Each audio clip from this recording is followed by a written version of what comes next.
Hi, it's Panda Movies here. Today, I'm going to explain the horror movie called Antichrist.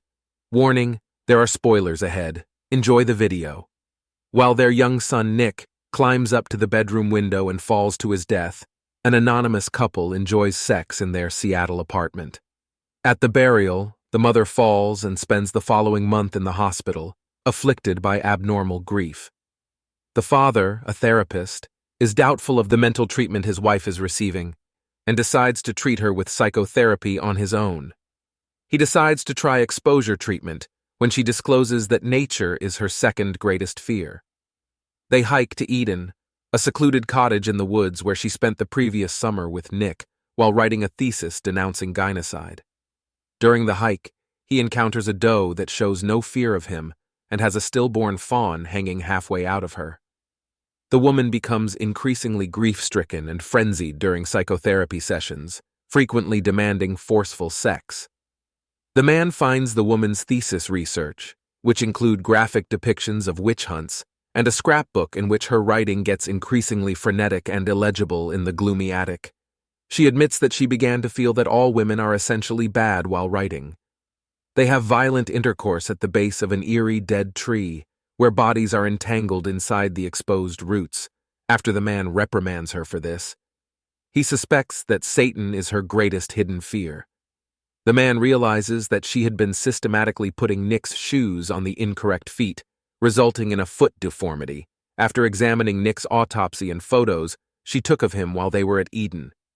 She assaults him in the woodshed, accusing him of plotting to leave her, mounts him, and then slams a heavy block of wood into his groin, knocking him out. She then ejaculates blood while masturbating him. She drills a hole in his leg and bolts a hefty grindstone through it, then tosses the wrench under the hut. The man wakes up alone, unable to undo the bolt, and retreats to a deep foxhole at the base of the dead tree. Following the sound of a crow he has found buried alive in the hole, the woman locates, attacks, then partially buries him. As night arrives, the woman unburies the man, but she has no idea where the wrench is. She takes him back to the cottage and tells him that he can only die when the three beggars arrive. She describes Nick going up to the window, but she does nothing, demonstrating her intrinsic evil. She serves her clitoris in the cabin.